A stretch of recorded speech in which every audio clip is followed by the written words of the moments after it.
José María Álvarez Payete, presidente de Telefónica, ha pedido a los reguladores europeos que cambien el actual modelo de contribución de los operadores dominantes para que todos aquellos que consuman más del 5% de la capacidad de la red acuerden una compensación con los dueños de las infraestructuras de telecomunicaciones.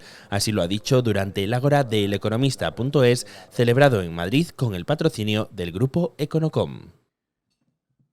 No olvidemos tampoco que en los últimos años, desde el año 2010 creo que era, o 2011 hasta acá, Telefónica ha invertido 100.000 millones de euros en redes, 100.000 millones de euros. Hay que hacerlas buenas y hay que hacerlos que esta ventaja tecnológica que España tiene nos dé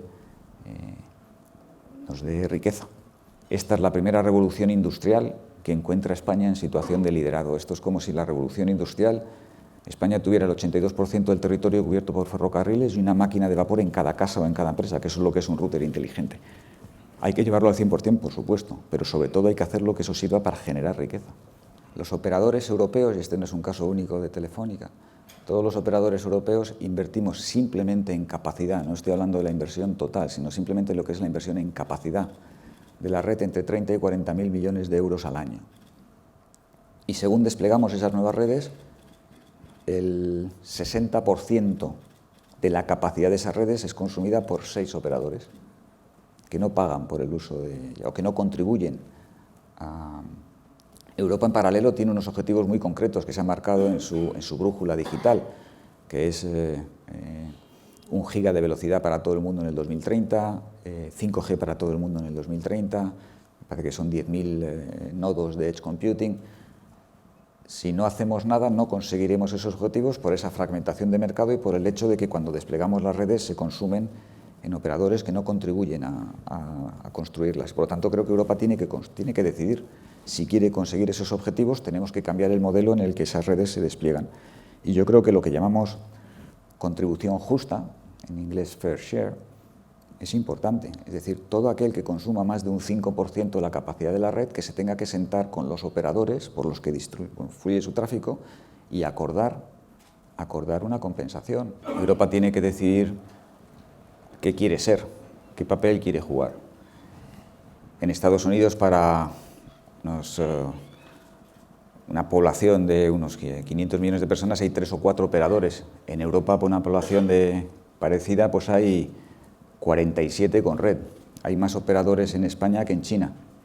Y por lo tanto, se ha creado un entorno, se ha creado una política de competencia que favorece la hiperfragmentación y sobre todo que favorece la creación de una competencia artificial basada en remedios de transacciones anteriores, ¿no? Y yo creo que no se puede aplicar reglas del siglo pasado a redes del siglo XXI. Me explico, la propia definición de los mercados relevantes ignora la presencia de gente con la que nosotros competimos todos los días. Nosotros ya no solo competimos con los operadores tradicionales, competimos con muchos operadores que no están ni siquiera medidas sus cuotas de mercado. Por tanto, antes incluso de decidir cuál es el número de operadores o cuál es el objetivo, si es intramercado, si es consolidación entre países, habría que decidir cuáles son los mercados. Estamos asistiendo a un ataque a la verdad. Nos estamos quedando sin ese derecho fundamental, el legítimo derecho a la verdad. Lo estamos perdiendo porque ya no son personas las que nos ponen por delante aquello que más nos engancha, sino que son máquinas, algoritmos los que nos perfilan y nos meten sin que seamos conscientes en entornos cerrados. El 40% del tráfico de datos que hoy pasa por las redes ya no es humano, son máquinas hablándose entre ellas. Las máquinas nos están tribalizando.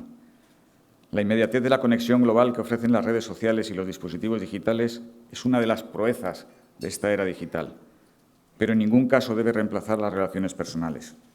Este es un momento, o sea, lo que estamos viviendo es la convergencia de tres mundos, ¿no?